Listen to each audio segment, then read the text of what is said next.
Say between Krobia Santi Kotoko and Afe House of Folk no wunim say one map ball mako 115 ewo wamumi enuntam me pacho ma me fanto anymore say eye the glorious House of Folk no one ma say emu 38 Krobia Kumasi Santi Kotoko one ma wini 39 eno ne kakra ye free wo ba wo ba wins ni mu a eye House of Folk one ma wini 38 Santi Kotoko e wini 39 e ba no draw no so one ma 38 draws eno ne kakra ye free wo ma men front to anim so bowra mu goals ni mu a the glorious House of Folk no one ma say goals mako 121 eno ne kakra ye free wapa afa Krobia Kumasi Santi Kotoko e ba goals between one more any House of Folk no a one ma say 133 ye no ne kakra ye free wapa intuition head to head no a me patcho metumi aka kire o say Krobia Kumasi Santi Kotoko wo mo hoden kakra e de chan eye House of Folk wo mo games one ma boy no ye 150 games no me patcho ne kakra ye free wapa na ma menfanto wanim se owura ne din ene Abubakar Watara wono na ye head coach Edema House of Folk papa wonim se na se supporters no one ma shase kasa se management en shase no pam papa ne fansin che esan se this season ne modern bono en shedan koyi papa e wo the Ghana Premier League ni mu a ene ne kakra ye free wapa wonim se wo lady House of Folk no ama one ma 45 games nyame yadoma on Sunday game a won body atia eye chese wo hwemu Asante Kotoko no be piemu na se no akwakoye 46 games na owura ne din ene Abubakar Watara wono so atumi abo na me patcho on that games ni mu no ma me front wonim se watumi leadi eye House of Folk ama one more win emu 18 one more draw 12 na one more lose 15 eno ne kakra ye free wabanti papa no eja guni cham ye papa ya sebre ne supporters ne ya se papa no this season sane mode bone kwaso ato mu se ya e wo se Accra House of Folk wo mutimi panen series shan na se nyoma nyina da enso tumi koyi dem one more na me patcho nanu other concern referees no me de babato wani mo se referees no so timi the statement e be pie dwaya na won mu kire mo se 21 weeks nie empanyimfo ntumi ntwia won mo ka enti anhwe ya games awodro betumi akoso e wo Ghana Premier League ni mo no enya de a wo so betumi aye bidiaboa na me patcho ma me franto wani mo se wo bowura mu Ghana Football Association wo panyipa ya woda no eye racket wo kraku papa no nya kwanya ene nsɛmtwefo di nkomo ena wo kyerem se concern referees no eye no kura se wo mo di wo mo kana so mo hwɛ se wo betumi atwia e de ama wo mu ye de wo mka kakra and I said but we are working around the clock to fix it.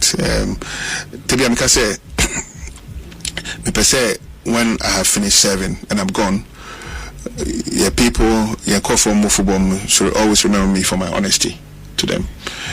Last year around this time, this year it's because of non-payment by start times. And affected your cash flow. Having said that, I think we have a very good working relationship with all the referees and all our match officials, and the FA will not stop at working towards making sure sometimes people don't know the quantum of money FA no you're spending over Premier League now. GFA and the match officials over Division 1 GFA and the chair Sakano GFA ka over Women's Premier League GFA and the chair. Now overall no in a year GFA is spending 7.5 million Ghana cedis on match officials. GFA no absorbs our cost no of our clubs. Way I kakra ye free wapa our Ghana Football Association panyipa ya wadano ye racket okreku ani atese papa ne jejense mu no na me pacha no achi no owura no wo baba to aso akirem se wo hwe nyame yadom a the crucial game we betumi akoso ewo Accra Sports Stadium ebra the glorious Accra House of Folk wo mne Krobia Kumasi Santi Kotoko enso betumi asi akan wo se wo hwe mu a eye crucial game ya wo mo hwe ni mu se park enso betumi aboma the Hearts ne Kotoko obviously is one of the biggest, if not the biggest, fixture. Varied and varying stories to tell in the build-up to the game. Already, me who say 2 teams now started promote to game no. A game and a game my satisfaction. A game a boom. So we'll be looking up to the game. Nyami Aduma Sunday Ebai in Crying Sports Stadium, House of Folk. I think almost around the same position. Sunday. Yara the best was Sunday way you racket or kraku and your chesa wakasana and crocram wono and run the baba to ja achidam se wusham when chebia and wababa yes second vice president Adama Calf. Now was a one and this wadi so say wushamwa calf one no problems I would drop in and so one my was to me as the fact say some member associations into Mimbo or national team games in their home countries is a big problem. Osha since our president Musepe by one of the biggest achievements Wachoke has been increased funding on all fronts as far as CAF related activities are concerned. Into funding is a problem.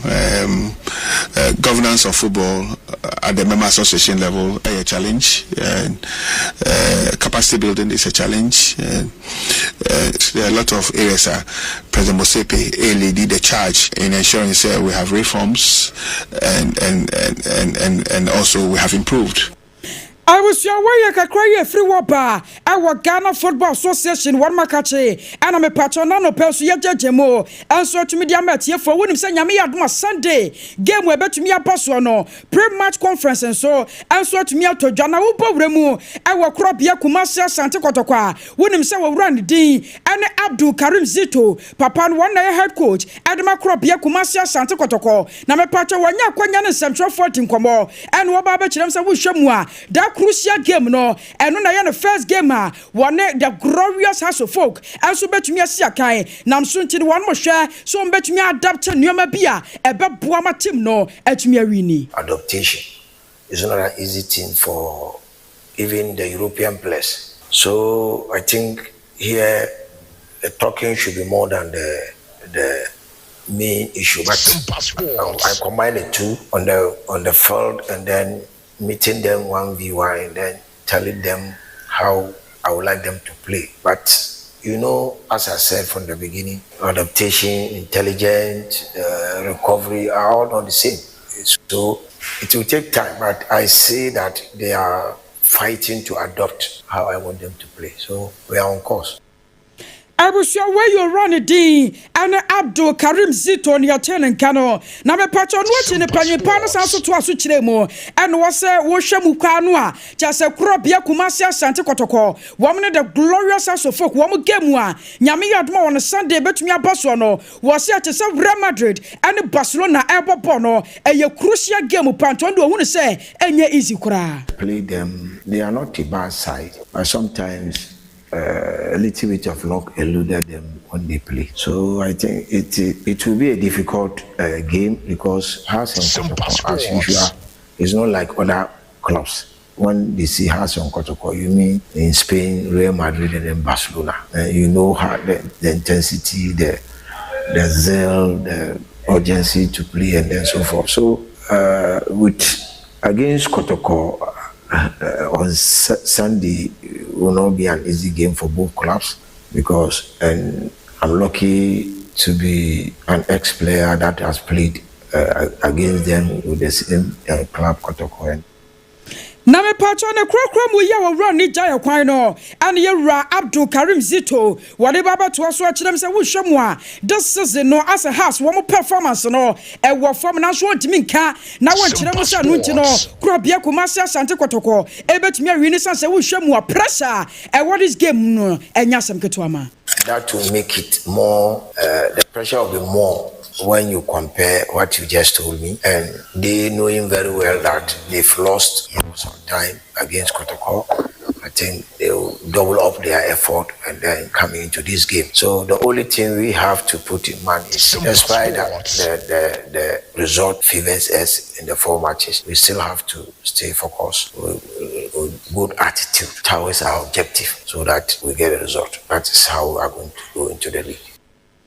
I was your way kakra ye free waba. I will run a dene Abdul Karim Sito Nakache. Na me pato ye bawram wo house one makache mua. Nasa branch and dene kwasiasma. One ye player. Add mother glorious house of folk. Na me pato run show nya kwanya na central for dim komo. And watch us nyami adma Sunday die. House one ma prepare ye. Yeah, very much prepared. Should I say I'm very much prepared? Yeah. Very much prepared. And we are looking forward to the game. When you come to the training grounds, you could see we are all ready. We haven't been happy with recent results, but you have to take it game by game, and we have to put maybe that one behind us. And as we are about to approach the total game, we are very much enthused, very much excited, and we are well prepared. We want to exhibit what we have in us to our supporters. So we will rally for their support and hope that they also motivate us to win the game coming Sunday. Sompa Sports. I was your way, I branch and dine kwasias mania turning cano. Na anwachi no baba chiremu se sa just says in the house, one performance no, and one form of the announcement mistakes be a one more year, no, one more share dear Eddie Frim. In the previous games, and the coach always speaks to us about settings. As a footballer, you need to concentrate 100% till the final whistle. So from our experiences, we are already learning. And we want to take advantage of what the coach has been telling us. For the concentration, it will be there. And we are very much confident that we are going to get something better from the match coming on Sunday. Sompa Sports. Na ne krokram no ana branch akwasiasma ebabasra supporters no sa this season na Sunday no eye crucial ento mu nyina amra. We have disappointed them a lot, but they shouldn't give up on us, and hopefully we will deliver for them. Sompa Sports. I was your way kakra ye free wa banantam so yempon wramu I won krofo krokro so ne fa kakra mama somwa na wonim say UEFA Conference League no matches I would drop in wa eno da etimi todwa na me pacho ma me fanto animo say Robert Tis one more china fie eton sare Fiorentina ama after the game no Robert Tis 2 Fiorentina etimu 1 eno ne kakra ye free wa ba Tottenham Hotspur one more so china fie eton sare Bordeaux ama after the game no Tottenham Hotspur S3 Bordeaux betimu bakopa eno ne kakra ye free wa ba Manchester United nso womne Athletic Club nso timi kokosi akan ama Manchester United wamutu mre papa wano sha makuma ko 3 Athletic Club no wano so antumi antibi eno ne kakra ye free wa ba na Almighty English Premier League no me pacha ma me fanto animo sa Nottingham Forest wamo so tena fie ye nhwehan ama Brentford eba be sha wano makuma ko 2 a wano so antumi antibie na me pacho enne crucial game wa ho no Manchester City won be tena fie na wani Wolves nso atumi akwakosi akan ama nneoma nyina da so atumi akoyie na me pacho wonim se wo pawramo e wo Tottenham Forest won makachi a ma me fanto wonim se enno da crucial game wa kwaso ya woni Brentford boy ya no won mo tena fie ye nhwehan ya chese won mo ntimi ahyebie na wonim se won mo last 5 games a won mo bono e yade se Nottingham Forest no me pacho won mo win baako pe eno ne kakra ye free wo ba wonim se won mo game wodi kan no won ne Aston Villa na timi kokosi akan Aston Villa she won mo 2 Nottingham baba che baako pe ya sa game no won mo lose ye dia toso mienu won Everton enso timi kokosi akan ya Everton she won mo baako won mo ntumi antibi dia toso miensa Nottingham Forest ene Tottenham Hotspur ene timi kokosi akan sa game ni mo no eno mo tumi nya win wo mu a Nottingham she 2 ena fe Tottenham Hotspur e baba che she mu baako pe eno ne kakra ye free wa ba me pacho wonim se Manchester City wo mo ne Nottingham Forest nso etimi kokosi akan ma da crucial game no wo mo lose ya na ne kakra ye free wa banti eno de ne to so a na se one more games makuma ko 5 wo mo last game se wo boy ya no one more shemu baako pa no ne ye winner one more tumi anya de free wo na me pacho FA womo the official statement enso tumi apiedwa ya chese womo pomane womo chese wo your ba anaso wo ye bema na sa transgender na wo so akwa ye bi na se oba wada no ho bema e na wo si akan ya ene na wono ka kire wo ma strong warning se free na de kuro nyame ya dom a on June 1st no womo de hye gu akwemo se wo bi biada wo ye transgender wo ye oba no wada no ho bema wo si akan